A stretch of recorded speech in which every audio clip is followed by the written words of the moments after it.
Namaste, my name is Rui Zimra, I'm International Meditation Master. Today I want to speak about you can do more in 2 hours than you can in 1 week. You don't need more productivity, you need more focus.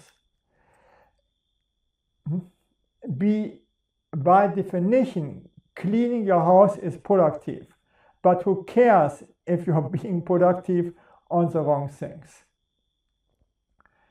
Jeff Bezos, this means Amazon owner, has said that he gets paid to make about 3 good decisions a day. That's it.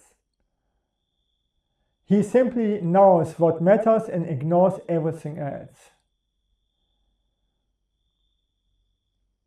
When you learn new things, you have to apply them. Here's the trick. If you work or learn for just half an hour, then rest, then work for another half an hour, you are much more productive. And once the work is done, you need to actually enjoy your free time. Otherwise, you won't stay productive for long. Procrastination comes from not enjoying your time. The best productive advice I've ever gotten can be summed up in 2 words: do less.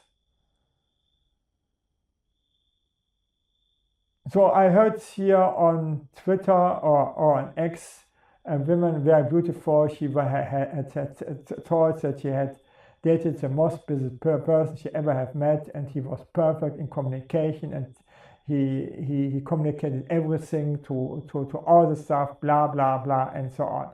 And he had all the time to communicate to every person. This is just so stupid. He cannot delegate his work.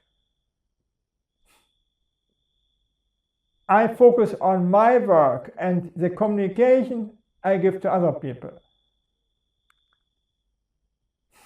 Simple. Do less of the stuff that doesn't matter so you can focus on the 1 or 3 things that actually do. But he was solving for everybody the problems. Heart attack comes soon for him. No? Why you feel busy but still stuck? James Clear explains the difference between motion and action. Motion is planning and learning. Action what actually produces a result. Both are necessary, but there is a catch. Why do we stay stuck in motion? Because it protects us. It gives us a feeling of pseudo-productivity that feels much more comfortable than risking failure. Next time you feel stuck, ask yourself, is it motion or action? You see, you procrastinate.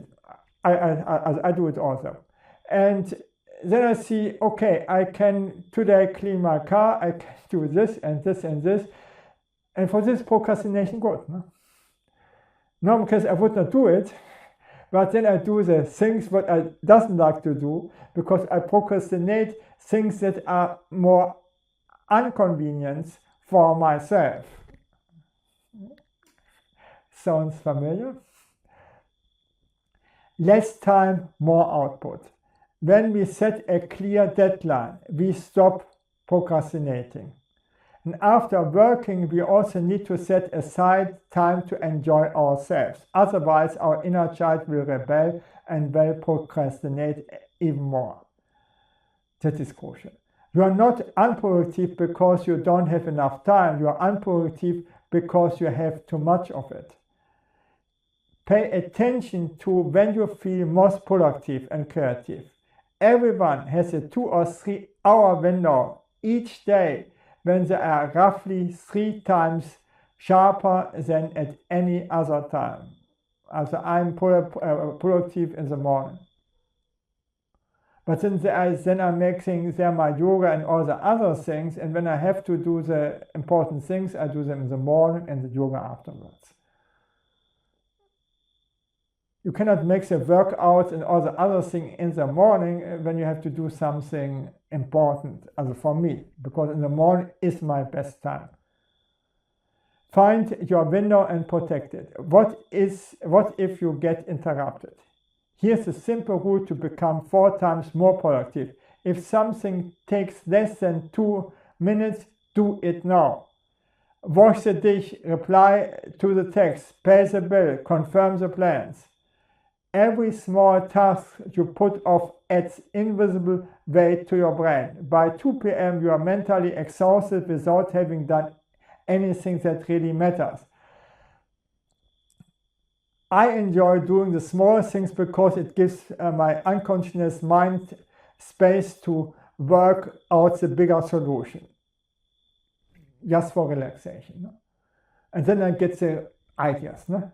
Now the flip side. A researcher at UC University California, Ireland, found that every interruption costs you about 23 minutes to refocus. That's because your brain bonds to 2 other tasks before returning to the original one. Check your phone a few times during a deep work session and you've lost hours just trying to get back to where you were.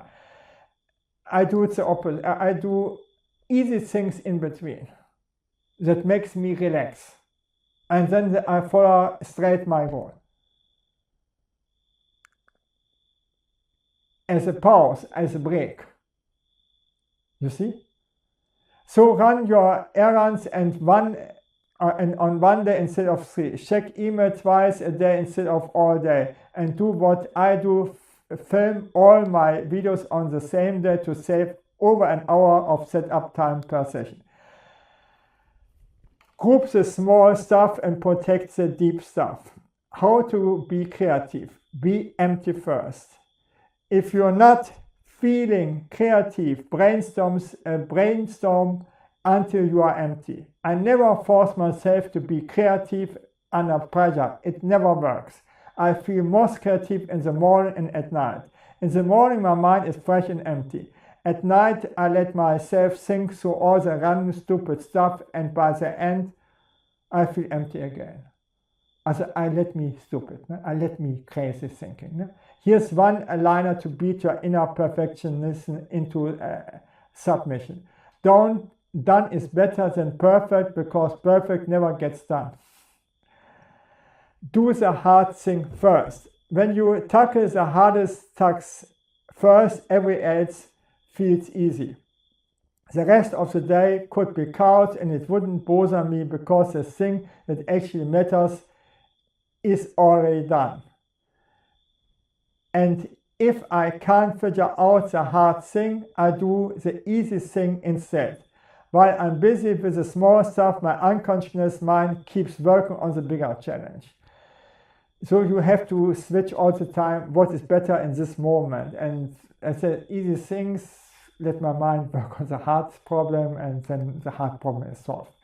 If you only did one thing today, one question changed everything for me. If this was the only thing I did today, what would make it feel like a win? Ask this. Your one thing is probably whatever you've most like to avoid. You know exactly what it is. Your life, you've been thinking about it while regarding this. Do it this week and feel the relief. Thank you that I could speak about this, and bye.